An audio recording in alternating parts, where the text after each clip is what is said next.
So guys welcome to JavaScript project day 4 के अंदर आज के इस वीडियो में हम लोग देखने वाले हैं रैंडम कोड्स जनरेटर। ये भी बनेगा हमारा एपीआई को यूज़ करके। आज इस वीडियो में भी हम लोग एक फ्री का एपीआई को यूज़ करने वाले हैं। तो हम पहले देख लेते हैं हमारा प्रोजेक्ट कैसा है। तो ये हमने एक सिंपल सा लेआउट तैयार किया है जिसके अंदर एक कोड्स आते हैं और उसके नीचे हमारा ऑथर के नेम आते हैं। एंड यहाँ पे एक बटन लगा रखा है जिसको मैं क्लिक करूँगा तो मेरे पास नया नया कोड्स वो फैच करके यहाँ पे शो करता रहेगा।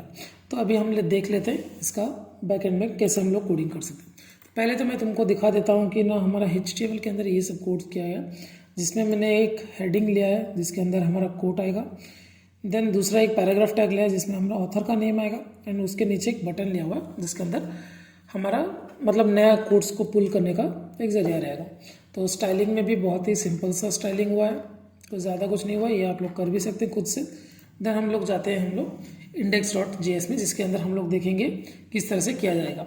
इधर मैंने पहले से अपना एक API बना के मतलब ला के कॉपी पेस्ट किया यहाँ पे। इसको लेके हम लोग चेक करते हैं पोस्टमैन के अंदर। ये पोस्टमैन के अंदर आ गया। इधर मैं पेस्ट करके इसको मैं चेक करता हूँ इसके अंदर रेस्पॉन्स में क्या क्या आता है। इधर अगर देखोगे तो पहला चीज़ जो आता है हमारे पास ID आता है। तो ये ID तो हमारा कोई काम का नहीं, छोड़ देते हैं। देन नेक्स्ट आता है हमारा कंटेंट, जिसके अंदर मुझे लगता है ये वाला हमारा है कोटेशन, ये वाला हमारा कोटेशन। उसके नीचे है हमारा ऑथर का नेम। तो ये दो चीज़ें जो कि हमें ज़रूरत पड़ेगा प्रोजेक्ट के अंदर। तो अभी देखते हैं इन दोनों चीज़ों को लेके हम लोग किस तरह से काम कर सकते हैं। अभी चलते हैं हम ना कोड के ऊपर, जहाँ पे हम लोग इस फंक्शन को मतलब एक फंक्शन तैयार करेंगे जिसके अंदर हमारा API को कॉलिंग वॉलिंग करते हैं। तो मैं एक तैयार करता हूँ function generate codes, generate codes. इसके अंदर हम लोग वही पुराना वाला मेथड यूज़ करने वाले जैसे कि हम लोग डिक्शनरी में यूज़ किए थे। पहले तो हम लोग यूज़ करेंगे फैच वाला मेथड को, जिसके अंदर हम लोग क्या करेंगे अपना API को पास करने वाले हैं। ये रहा मेरा API। देन इसके अंदर हम इसका बाकी मेथड्स को हम यूज़ करने वाले जैसे कि इसका प्रॉमिसिंग मेथड। देन के अंदर हम लोग क्या करेंगे, देन के अंदर हम लोग देखेंगे रेस्पॉन्स को। ये हो गया हमारा रेस्पॉन्स, इसको हम लोग ले रहे हैं रेस्पॉन्स डॉट जेसन, ये वाला हो गया हमारा एक। देन हम दोबारा देन को यूज़ करेंगे जिसके अंदर हम लोग डेटा को चेक करने वाले हैं। तो ये रहा मेरा डेटा। इसके अंदर क्या क्या होता है इसको अब हम लोग देखने वाले हैं। तो ये API को जब भी हम कॉल करेंगे, जो भी उसका डेटा आ रहा है वहाँ पे यहाँ पे आप लोग देख रहे थे कि ना क्या क्या डेटा आ रहा था, ID, कंटेंट, ऑथर। हाँ, यहाँ से हमें सिर्फ चाहिए कंटेंट एंड ऑथर। तो अभी हम ये दो मेथड्स को हम लोग लेने वाले हैं। तो जो भी मेरा डेटा आया उसके अंदर एक तो होगा मेरा कि डेटा डॉट कंटेंट होगा, दूसरा एक होगा डेटा डॉट ऑथर। तो उसको हम लोग सेट करने वाले हैं अपने HTML के दो एलिमेंट के ऊपर, जहाँ पे हमने पहले से बना रखा है गेट एलिमेंट बाय ID। मैं दिखा देता हूँ आप लोगों को। पहले तो एक मैंने कोट बोल के एक हेडिंग लिया हुआ है। ये रहा मेरा एक कोट बोल के ये हेडिंग है जिसके अंदर हमारा कोटेशन आएगा। तो इधर मैं जाता हूँ कोट के अंदर, इसका जो वैल्यू होगा, इसका वैल्यू क्या होगा, इसका वैल्यू होगा हमारा जेसन का डेटा का रिजल्ट।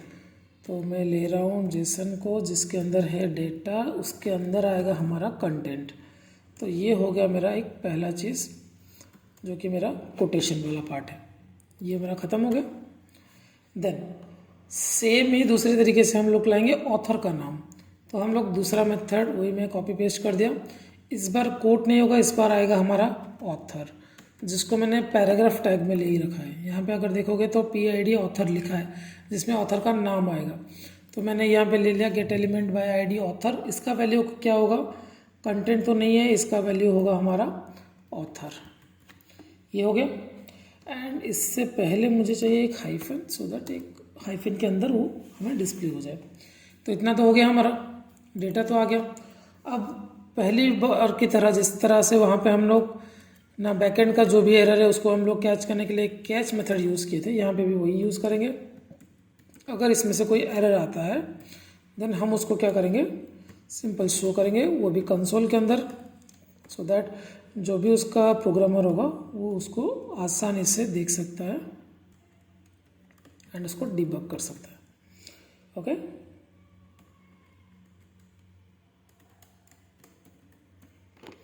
इसके अंदर मैं प्रिंट कर दूंगा अपना एरर को। देन ये हो गया हमारा एक मेथड। अब हम लोग क्या कर सकते हैं, अच्छा ये तो हम लोग कंसोल के अंदर प्रिंट किए, इसको आप लोग डॉक्यूमेंट के अंदर भी प्रिंट कर सकते हैं। इतना हो गया, हमारा मेथड कंप्लीट हो गया। अभी हमें क्या करना पड़ेगा, ये वाले फंक्शन को तो अभी रन करने से तो कुछ नहीं होगा, इसको हम लोग कॉल करना पड़ेगा। एंड हम लोग कॉल कैसे करेंगे, जब भी वो बटन पे क्लिक आएगा। कौन सा वाले बटन, जो हमने बना रखा है यहाँ पे, इधर हमने जो बटन बना रखा है न्यू कोड बोल के, जब भी यूज़र इस पर क्लिक करेगा तो हम लोग क्या करेंगे, ये वाले फंक्शन को हम लोग कॉल करेंगे। तो उसको ये यहाँ पे भी बना देते हैं, document dot gate element by ID. इसके अंदर हम लोग ऐड इवेंट क्लिक लिसनर लगाते हैं। जब भी इस पर क्लिक आएगा तो हम लोग क्या करेंगे, जेनरेट कोड का जो फंक्शंस है उसको हम लोग यहाँ पे कॉल कर रहे हैं। ओके, तो ये हो गया मेरा code complete. And by default भी तो रन होगा, जब भी पेज लोड हो रहा है तो तब भी तो मुझे ये मैंने फंक्शन के अंदर लिख दिया, इसको मैं काट के ये टॉप पे लिख देता हूँ।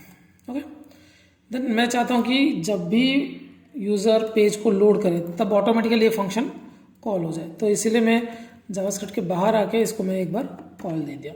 तो अभी देखते हैं हमारा प्रोजेक्ट किस तरह से चल रहा है।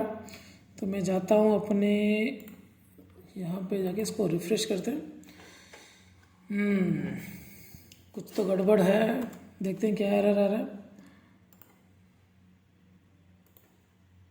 कोई तो एरर नहीं आ रहा है, फिर भी हमारा कोड चल नहीं रहा है। इधर हम लोग क्या किए, जो वैल्यू दिखे इसके अंदर हम कंटेंट को देने वाले थे, तो इसलिए हम लोग यूज़ करेंगे टेक्स्ट कंटेंट, तब जाके हमारा वो वैल्यू को शो करेगा, ये वैल्यू पे नहीं दिखाएगा। तो इसको हम लोग करने वाले हैं टेक्स्ट कंटेंट। तो अभी हमारा कोड बहुत अच्छे से चलेगा। तो मैं जाता हूँ, इसको रिफ़्रेश करता हूँ, तो ये रहा मेरा एक कोड, उसका ऑथर का नेम भी आ गया। मैं जब नया कोड पे क्लिक कर रहा हूँ तब भी आ रहा है। तो ये हो गया हमारा एक बहुत ही सिंपल सा API पुल करके हम लोग उसका डाटा को यहाँ पे शो कर रहे हैं। तो बस आज के लिए इतना ही, मिलते हैं एक नए प्रोजेक्ट में।